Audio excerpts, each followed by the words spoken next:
Bonjour, et bien cette semaine, je vous propose que nous parlions de la gestion du temps. Ah, le temps. Le temps, c'est de l'argent, dit-on. Moi, je pense que c'est encore mieux que de l'argent, parce que si on avait plus de temps, souvent on se dit qu'on pourrait faire des choses vraiment extraordinaires. Alors, justement, lesquelles? Si l'on a un problème d'organisation, eh bien ce qui est intéressant, c'est justement déjà de faire son état de lieu. Qu'en est-il de mon temps? Comment je l'organise? Qu'est-ce qui se passe? Est-ce que j'ai tendance à procrastiner, c'est-à-dire à remettre au lendemain ce que je pourrais faire le jour même? Est-ce qu'au contraire, je veux toujours tout faire tout de suite? Et à ce moment-là, bien sûr, ça coince parce que les journées ne sont pas extensibles. Est-ce que je passe trop de temps au travail? Est-ce que je consacre suffisamment de temps à ma famille, à mes amis, à mes enfants, etc., etc. Donc c'est bon déjà de commencer par faire votre examen de conscience, si tant est bien sûr que vous pensez avoir un problème avec votre organisation du temps.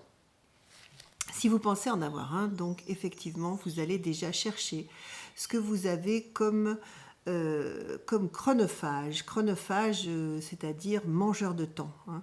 Qu'est-ce qui vous mange du temps? Est-ce que c'est peut-être trop d'activités sur Internet et que facilement, si vous êtes sur votre ordinateur, vous allez vous laisser happer par une publicité, par quelque chose, une information, quelque chose qui vous semble intéressant et du coup on regarde un documentaire et de fil en aiguille, on passe trop de temps à cela. Sur l'iPhone, c'est exactement la même chose. Est-ce que c'est par contre que vous avez tendance à être assez poète dans l'âme et à regarder si vous êtes au bureau, tout en travaillant beaucoup quand même, bien sûr, mais vous laissez happer par vos rêveries en regardant par la fenêtre, etc. Bon, sachant qu'un petit moment comme ça peut être également très relaxant, bien sûr. Donc cherchez quels sont vos mangeurs de temps. Est-ce que si ce ne sont pas les écrans, est-ce que ça va être le téléphone peut-être? Est-ce que vous passez trop de temps au téléphone avec des personnes avec qui vous pourriez peut-être abréger le temps de conversation? Bref, voilà, cherchez vraiment quels sont vos mangeurs de temps, ça aussi c'est très important. D'après le driver aussi, vous vous rappelez, est-ce que vous faites partie des gens qui avaient comme driver, comme donc message contraignant venant de l'enfance, un problème justement avec le temps?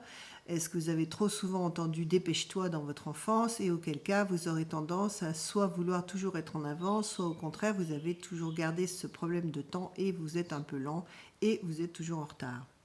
Voilà, donc l'important c'est déjà de faire son auto-évaluation parce que nous ne sommes pas tous égaux devant cette organisation et nous avons tous tendance à être soit trop perfectionnistes et à trop vouloir faire de choses, soit à au contraire penser que bon, j'ai le temps et du coup on laisse passer par contre trop de temps et on se retrouve après dans des états d'urgence, situations d'urgence compliquées. Certes, j'ai souvent entendu dire, parfois même certains de mes enfants me dire mais moi je travaille bien dans l'urgence. Oui, moi aussi j'ai fonctionné comme ça pendant longtemps, c'est vrai. Ça peut donner une énergie, on va dire, de dernière minute qui est intéressante, hein. C'est vraiment le sprint final. Alors ça peut être bien, mais pas forcément d'abord pour toutes les tâches déjà. Et puis ensuite, en prenant un petit peu de l'âge, n'est-ce pas, on s'aperçoit que c'est quand même très fatigant. Et moi maintenant, je reconnais que j'ai plus du tout envie et peut-être moins de possibilités non plus pour courir après un train ou voilà. Donc je prends mon temps beaucoup plus, je m'organise de façon à ne pas être en retard parce que je trouve ça quand même très fatigant d'être toujours sous pression. Et justement, quand on parle de gestion du temps, en fait, on parle de gérer le stress. Voilà, vous comprendrez bien sûr que si vous ne gérez pas votre temps correctement, eh bien c'est le stress forcément qui arrive et là, vous le payez quand même très cher. Alors, nous ferons d'ailleurs certainement je ferai plusieurs vidéos pour vous sur la gestion du temps parce qu'il y a beaucoup de choses à dire et puis pas mal de petits trucs pratiques qui peuvent servir et vous les remettre en mémoire si vous ne les connaissez déjà. Et je vais pour aujourd'hui vous proposer déjà une méthode très connue qui s'appelle la méthode SMART. Donc SMART comme élégant en anglais, S-M-A-R-T, SMART. Alors vous savez le principe, hein, c'est qu'on prend la première lettre qui veut dire quelque chose, c'est une façon mnémotechnique comme on dit de se rappeler de ce qu'il faut faire. Donc SMART, le S déjà pour spécifique. Alors, quelle action je voudrais mener à bien? Et à ce moment-là, il faut que je la définisse. Soit c'est un objectif de travail, une mission dans le travail, soit c'est beaucoup plus personnel. Par exemple, c'est faire un régime. Donc, spécifique, déjà, je pose vraiment sur le papier quelle est l'action, quel est l'objectif que je souhaite atteindre. M, SMART, donc S spécifique, M c'est mesurable. Voilà. Alors, je considère qu'il faudra que l'action que je vais mener pour atteindre cet objectif, il faudra que ce soit mesurable pour que je puisse voir les résultats. Par exemple, s'agissant d'un régime, ce sera assez facile de se dire, eh bien, une fois par semaine, je vais me peser pour voir où j'en suis. A, atteignable, eh bien, quelles seront les étapes à franchir pour en arriver là, hein? S'il s'agit de mettre sur pied, par exemple, dans une entreprise, il faut monter un nouveau service, hein, quelles seront les étapes à franchir pour arriver à ce que ce service fonctionne, parce que ça ne va pas se faire en un jour. Le R est pour réaliste. Qu'est-ce qu'il faudra que je mette en œuvre? Quels seront par exemple les employés à qui je devrais demander de l'aide pour monter ce service? À qui dois-je m'adresser?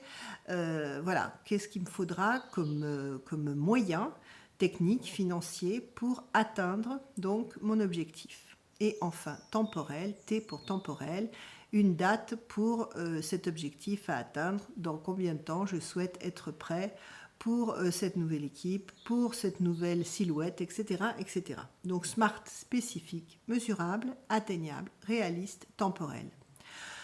Autant dire que cela veut dire également qu'il est vraiment préférable de faire une seule chose à la fois. Voilà, le fait de se dire je suis multitask, je fais toujours plusieurs choses à la fois, on se rend compte d'abord que c'est extrêmement fatigant et qu'on ne fait pas forcément tout le temps tout bien.